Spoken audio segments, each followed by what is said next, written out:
regard chrétien sur la société. Sur les ondes de Radio Espérance, nous retrouvons Michel Coquillon. Chers amis de Radio Espérance, bonjour. Le thème de cette émission, notre liberté de chrétien est-elle menacée, constitue un sujet à la fois sensible et très vaste. Je ne prétends donc pas le traiter en totalité dans cette émission, mais en soulever des aspects qui me paraissent importants et dans l'actualité. Après une première partie consacrée au constat, nous verrons quelques réponses possibles que nous pouvons apporter. Alors, quelques constats donc par rapport à des domaines importants pour moi chrétien, où les libertés, nos libertés sont en question. Le premier, je crois, c'est la liberté religieuse. Cette liberté me paraît de plus en plus menacée par une application faussée de la laïcité en France. En effet, affirmer que Dieu existe est traité comme un délit, et une atteinte à la laïcité dans l'enseignement public ou la sphère publique, et cela peut se traduire donc par un licenciement, un rejet du poste, etc. Dans le même temps, dire que Dieu n'existe pas, c'est exercer la liberté d'expression. Un professeur de philosophie peut insister sur le fait qu'il ne croit pas que Dieu existe, mais s'il prétend qu'il croit que Dieu existe, il est la plupart du temps en grand risque de se retrouver devant les tribunaux, ou au moins le tribunal médiatique. Or, avec la montée de l'islam radical, c'est l'aspect anti-religieux qui est développé et qui se retourne souvent d'abord contre le catholicisme. Par exemple, le maire d'une grande ville, que je ne citerai pas, refuse de participer aux vœux des échevins dans une basilique, ceci en présence de l'évêque, mais dans le même temps, il inaugure une mosquée dans un autre lieu de la ville. La chasse aux signes religieux est durcie avec l'interdiction de certains vêtements à connotation religieuse, et en particulier dans le cadre de la lutte contre l'islam intégriste. La croix, même discrète, est interdite, mais, et c'est là un autre paradoxe, pas les signes sataniques.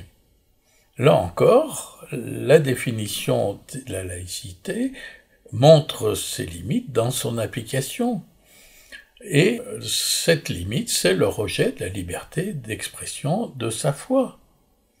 Bien des chrétiens, en particulier dans le monde politique, n'osent plus annoncer leur foi, ou même, ce qui est plus grave, prendre en compte leurs convictions dans leur prise de position. Cela a pu les conduire à voter certaines choses contre lesquelles pouvaient s'exprimer leurs convictions. La liberté d'expression est même de plus en plus menacée concernant les convictions religieuses dans le cadre de la lutte contre l'intégrisme islamique qui peut servir d'occasion pour réduire la liberté des chrétiens. Les chrétiens doivent d'ailleurs avoir conscience que les mesures restrictives que certains souhaitent contre l'islam, en particulier dans le cadre de la lutte contre l'islam intégriste et militant, peuvent se retourner et être employés, utilisés d'abord contre l'Église catholique et contre les convictions catholiques. Autre lieu où la liberté est menacée, c'est dans l'enseignement.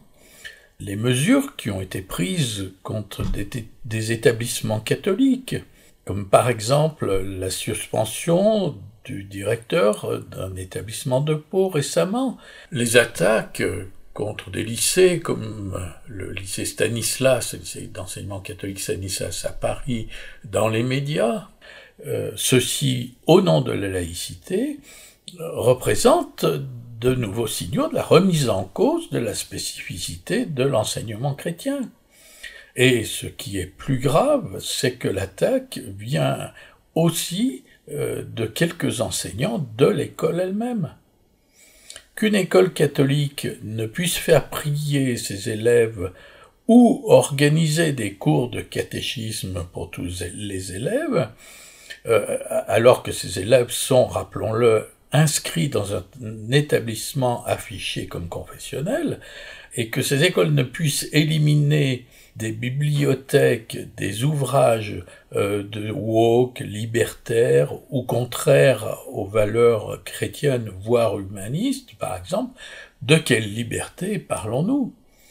L'enseignement public ne fait-il pas lui-même une sélection dans les ouvrages accessibles aux élèves dans les lycées, mais dans l'autre sens ?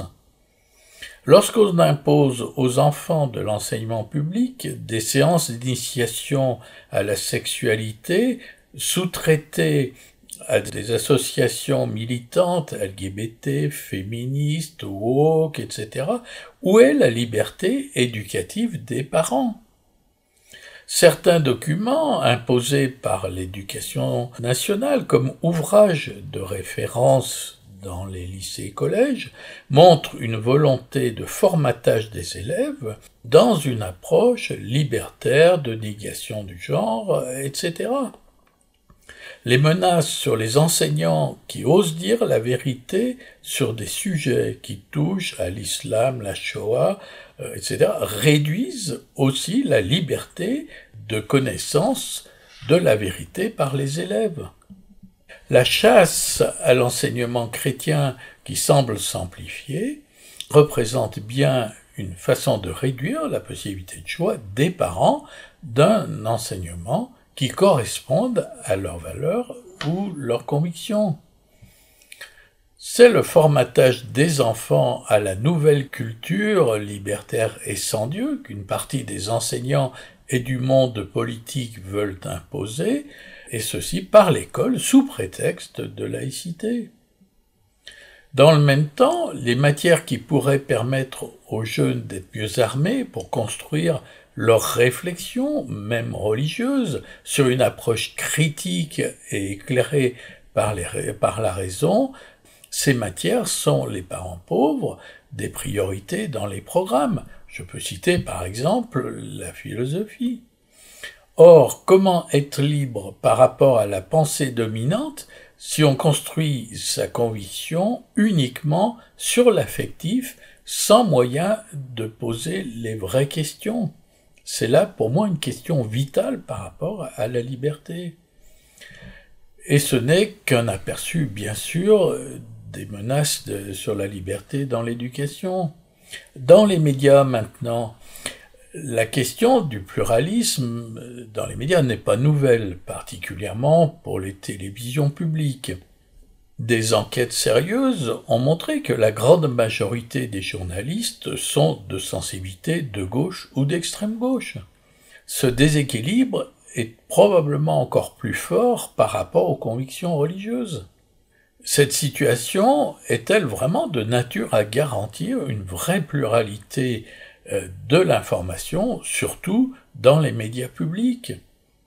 On peut rappeler le poids que pèse par exemple la franc-maçonnerie dans l'audiovisuel public et la nomination par exemple des responsables des chaînes de télévision publiques.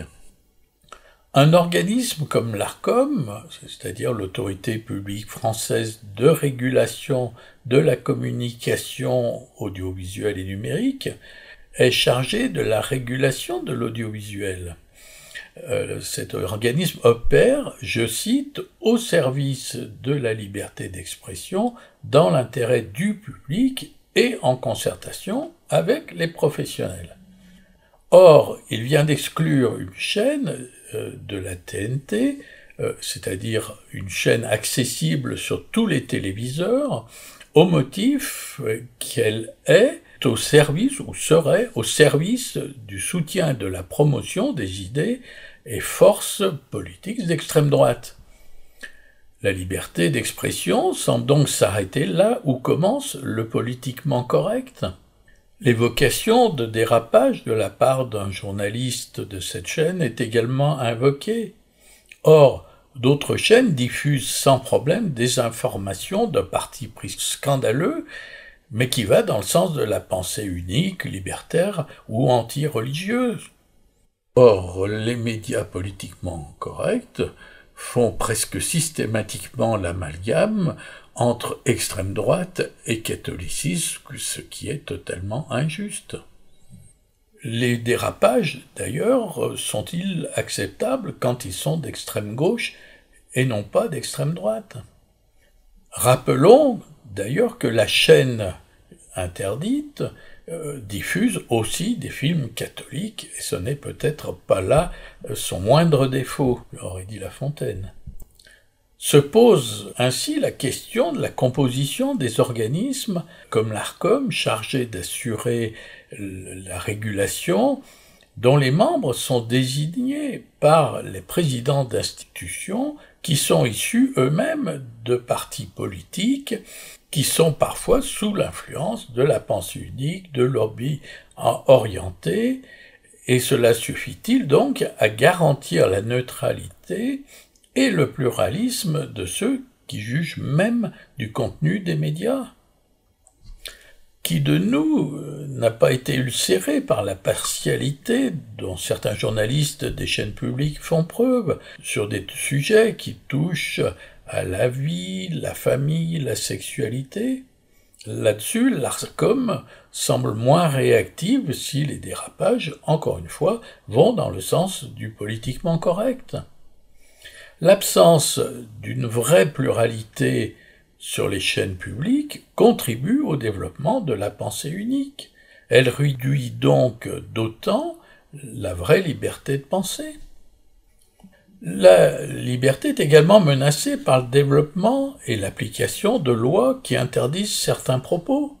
Ces dispositions se justifient bien sûr pour lutter contre certains excès, contre la haine que cela peut propager, mais elles peuvent facilement devenir des délits d'opinion dès qu'on s'exprime sur des sujets comme l'homosexualité, la GPA, l'euthanasie, etc. Les délires woke, du racisme anti-blanc, anti-occidental, du relativisme absolu allié à la puissance du lobbying LGBT par exemple, se transforment vite en censure violente, que ce soit à l'université ou jusque dans l'hémicycle de l'Assemblée nationale. Alors les réseaux sociaux seraient-ils une véritable alternative à ce manque de pluralité donc des télévisions? Ces médias tendent d'abord à supplanter la télévision pour l'information, surtout chez les jeunes. L'info par les réseaux sociaux et le web, donc, paraît de nature à plus échapper au politiquement correct ou au wokisme, puisque moins contrôlé en apparence par les lobbies. Alors, l'info est-elle plus objective que sur les chaînes publiques? Le pluralisme est certes plus réel et hors de contrôle de l'État, ce qui pose d'ailleurs des problèmes à bien des États totalitaires, mais cela ne garantit pas pour autant une juste information. Par exemple, les emballements, les buzz sur tel ou tel sujet leur donnent un retentissement qui peut déformer la vision de la réalité. Encore une fois, avec un tel objectif, une taupinière ressemble à une montagne, et à l'inverse, une montagne ressemble à une taupinière avec un grand angle. Les mondes politiques ou économiques savent de mieux en mieux utiliser ce moyen pour influencer l'opinion. On voit le poids d'ailleurs que les infox, fake news, etc. peuvent jouer dans des élections ou dans la destruction médiatique de telle ou telle personne, de telle institution. Les campagnes présidentielles aux États-Unis en sont un exemple accablant. la suspicion d'intervention de réseaux russes d'influence dans les élections présidentielles montre un nouveau moyen redoutable d'influencer l'opinion publique. Rappelons aussi que les réseaux sociaux sont aussi un moyen d'endoctriner des jeunes djihadistes ou de diffuser, de vendre de la drogue ou d'autres produits illicites et de dissimuler, par exemple, des mouvements de fonds occultes. Alors, un autre domaine où la liberté est toujours menacée, c'est l'économie et la société de consommation. La construction de l'Europe et la mondialisation de l'économie ont conduit à une dépendance de plus en plus forte des économies entre elles. Cela se traduit par une restriction très forte de l'autonomie des pays. Les producteurs de pétrole conditionnent par exemple notre énergie, et cela peut nous amener à ne pas pouvoir prendre de position juste sur certains conflits par exemple. Le poids de la Chine qui peut paralyser les économies occidentales en retenant tel ou tel produit, par exemple les semi-conducteurs, montre à quel point nous devenons dépendants. Au moment du Covid, l'automobile française a été en partie paralysée par l'absence d'arrivée de produits essentiellement chinois. La perte de notre souveraineté économique représente une menace croissante pour nos libertés. On l'a vu aussi avec les médicaments. Cela conditionne le fonctionnement de l'économie et du social et par suite tout notre mode de vie. Mais la fuite en avant dans la croissance obligatoire, qui est vraiment le modèle dominant de notre économie, impose des contraintes et une organisation sociale qui impacte notre vie en réduisant notre liberté. La recherche du bonheur dans la consommation, portée de plus en plus fortement par les médias, ne serait-ce que dans la publicité, dans les émissions de consommation, tout cela conduit à une forme de dépendance, donc d'aliénation de notre liberté, à laquelle la politique doit se plier. Les risques économiques et environnementaux peuvent peser encore plus lourd à l'avenir. La montée de la grande pauvreté en France, qui se développe malgré l'enrichissement des classes supérieures, d'ailleurs en France, mais pas seulement en France, à peu près dans tous les pays du monde, conduisent à toujours plus d'interventions de la solidarité. Cela rend les bénéficiaires toujours plus dépendants de ces aides, donc des choix gouvernementaux. Rappelons que souvent, malheureusement, ces aides solidaires se transforment en droits et donc perdent leur sens de solidarité. Bien des professions ou activités ne peuvent plus survivre sans les aides de l'État ou de l'Europe. On l'a vu par exemple avec une partie non négligeable de l'industrie et maintenant, pourquoi pas, de l'agriculture. Et maintenant de la pharmacie. Sur un autre plan, je suis souvent interpellé par la dépendance de beaucoup de jeunes à la mode et à l'image qu'ils veulent donner. Cela n'est pas nouveau, mais une génération pour qui la liberté tient lieu de quasi-religion se trouve en contradiction par cette aliénation. Une autre forme de restriction des libertés, les multiples addictions.